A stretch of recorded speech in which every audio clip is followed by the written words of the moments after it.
जय माता की भक्तों। नवरात्रि के 5वें दिन स्कंद माता की पूजा की जाती है और नवरात्रों की पूजा बिना स्कंद माता की पूजा के बिना अधूरी कही जाती है। साथ ही इन्हें अत्यंत स्कंद माता को बहुत ही दयालु माना जाता है और कहते हैं कि देवी दुर्गा का यह स्वरूप मातृत्व को परिभाषित करता है। वहीं प्रेम और ममता की मूर्ति स्कंद माता की पूजा करने से संतान की मनोकामना पूर्ण होती है और माँ आपके बच्चों को दीर्घायु प्रदान करती है। वही देवी भागवत पुराण के अनुसार भोलेनाथ की अर्धांगिनी के रूप में माँ स्वामी कार्तिकेय को जन्म दिया था। स्वामी कार्तिकेय का दूसरा नाम स्कंद है, इसलिए माँ दुर्गा के इस रूप को स्कंद माता कहा जाता है। आइए जानते हैं माँ स्कंद माता के व्रत की कथा। प्राचीन कथा के अनुसार तारकासुर नाम का एक राक्षस ब्रह्मा जी को प्रसन्न करने के लिए कठोर तपस्या कर रहा था।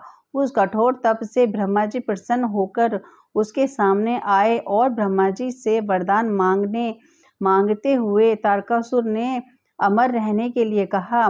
तब ब्रह्मा जी ने उसे समझाया कि इस धरती पर जिसने भी जन्म लिया है उसे मरना ही है। निराश होकर उसने ब्रह्मा जी से कहा, तो प्रभु ऐसा कर दें कि भगवान शिव के पुत्र के हाथों में उनकी मृत्यु हो। तारकासुर की ऐसी धारणा थी कि भगवान शिव तो कभी विवाह नहीं करेंगे, इसलिए उनको कभी पुत्र भी नहीं होगा और उसकी मृत्यु भी नहीं होगी।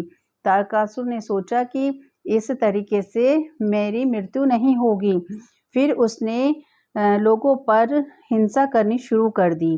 तारकासुर के अत्याचारों से परेशान होकर सभी देवता भगवान शिव के पास पहुंचे और तारकासुर से मुक्ति दिलाने की प्रार्थना की। तब शिव ने पार्वती से विवाह किया और कार्तिकेय को जन्म देकर के कार्तिकेय के पिता बने। बड़े होने के बाद कार्तिकेय ने तारकासुर का वध किया। स्कंद माता कार्तिकेय की माता है।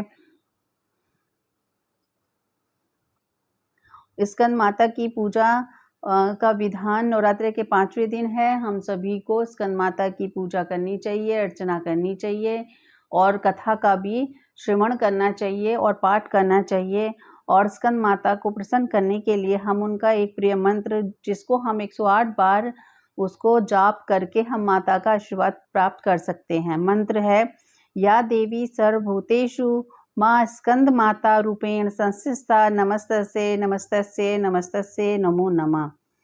ऐसी नवरात्रि से संबंधित और पूजा से संबंधित और भी वीडियो पाने के लिए आप हमारे चैनल को लाइक और सब्सक्राइब अवश्य करें। जय माता की।